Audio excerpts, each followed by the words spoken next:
عليكم ورحمة الله وبركاته. ازيكم عاملين ايه؟ وحشتوني جدا جدا. بصوا النهارده هعمل حلو كده على السريع خالص، اسرع حلو ممكن تعمليه.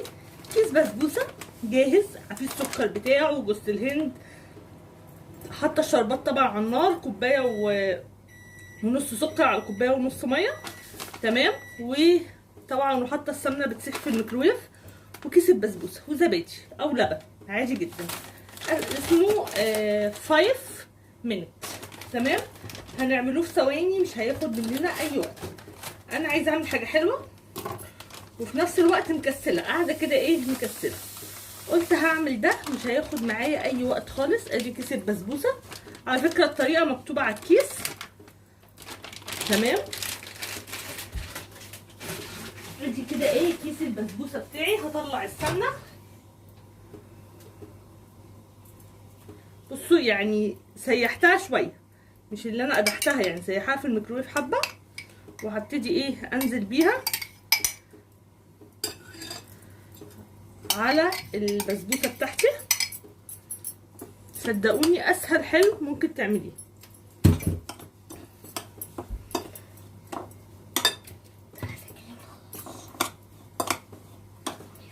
طبعا سمنه فلاحي عشان تطلع معاكي حلوه. بسبوسه بقى اللي بنشتريها بقى بالمحلات بره وبتبقى سعرها غالي جدا بسبب ان هي معموله بالسمنه الفلاحي، بس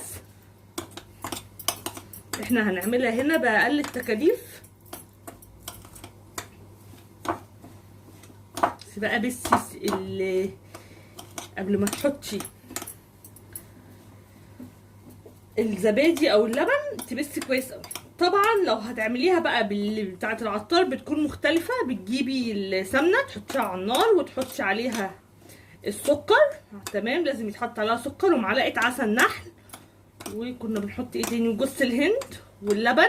كل ده بتدوبيها مع بعض على النار لحد ما السكر يدوب معاكي مع اللبن والسمنه، وتنزلي بقى ايه عليه على الدقيق، تمام. انما اللي هي الجاهزه دي بيبقى فيها السكر جواه، فعشان كده مش بنحتاج ان احنا ايه نعمل يعني اللي احنا بنعمله ده، فاهمين؟ هي دوبك بس ايه بنبس كويس بس السمنه كده مع الدقيق. و5 منت دي بتبقى حلوه جدا، وعلى فكره لما تجيبوا دي بتبقى اسهل يعني. كده خلاص بسيت كويس الدقيق مع السمنه، مش الدقيق بقى السميد يعني. احط ايه كوبايه زبادي، بس الميه اللي فيها دي لقيتها محتاجه تاني عشان كوبايه الزبادي صغنطوطه، لقيتها محتاجه تاني احط تاني. عندي واحده تانيه يا حبيبتي، دي زبادي لايت، هي المفروض تتعمل بزبادي عاديه بس انا ما عنديش غير لايت فشغاله يعني. انا بجيبها عشان احيانا بتعشى بيها على نص ليمونه كده.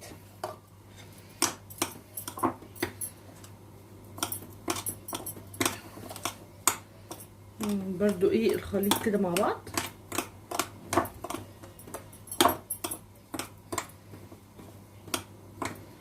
دي طبعا مش بتتعجن، هي بتتبس زي الكحك كده بالظبط.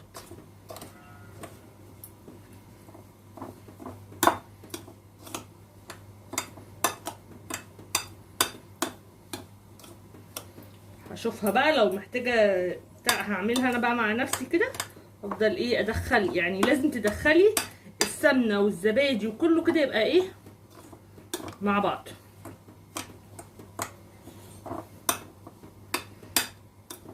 الشربات على النار هو اول بره بيتعمل، عشان المفروض الشربات بدات بيه الاول ليه؟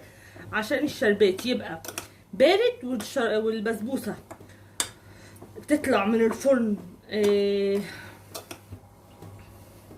سخنه، تحطي بقى عليها الشربات البارد.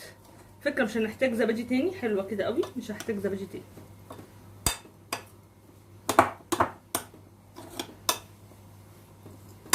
لا حلوه قوي مش هنحتاج.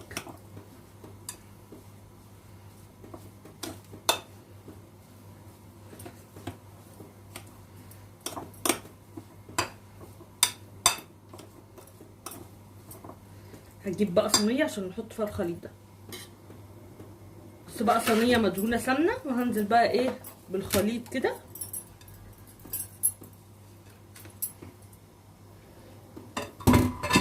وهفرد الخليط كده ايه في الصينيه بتاعتي.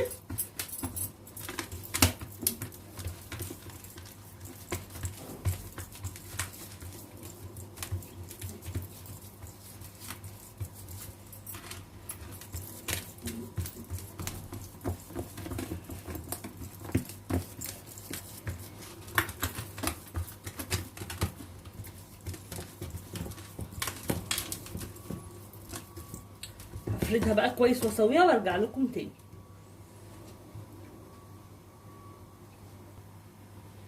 بصوا بقى نبتدي ايه نحشي كده.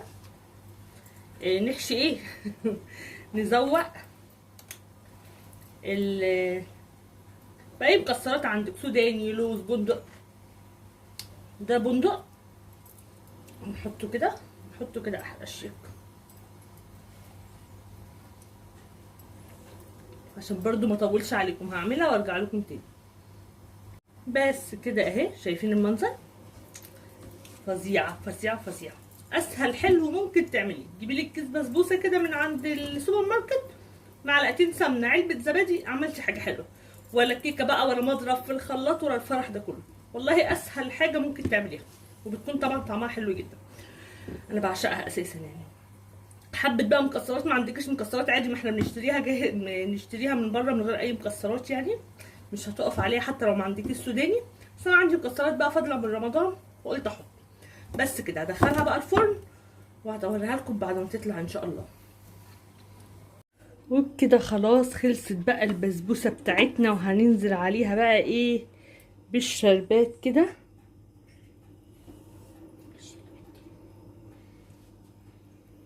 بس طبعا مش هنعملها دلوقتي خالص، سيرم كده هننزل بقى ايه في كل حته.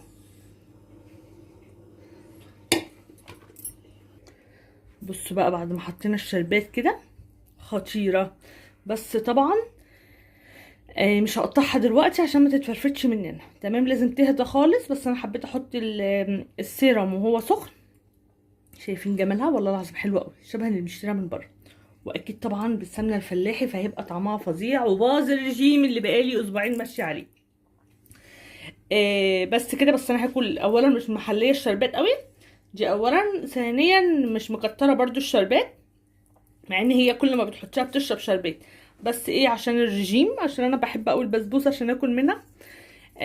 بس وطبعا عاملينها بزبادي دايت، فما نقلقش ان شاء الله.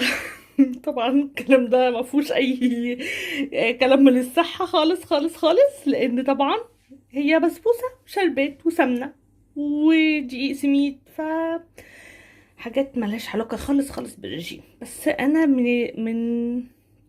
من رمضان ما اكلتش حاجه حلوه يعني. اخر مره اكلت حاجه حلوه في رمضان، فيعني ايه حاجه كده.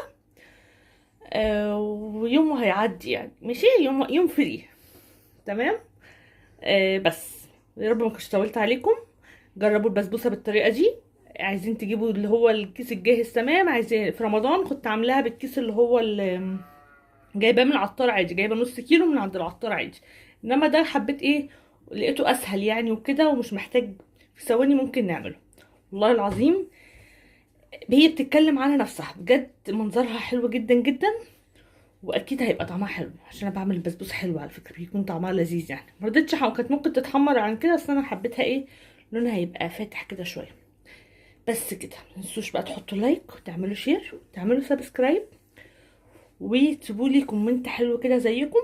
وان شاء الله باذن الله كده يعني ايه اواظب على تنزيل الفيديوهات. انا عارفه ان انا يعني اتاخرت جدا جدا في تنزيل الفيديوهات وبتاخر عليكم كتير، بس احنا خدنا الاجازه اهو خلاص يعني.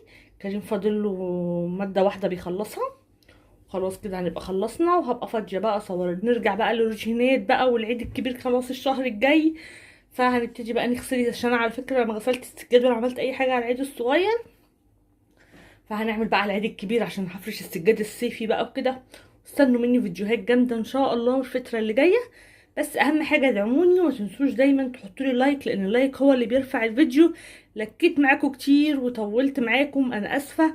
اقول لكم مع السلامه.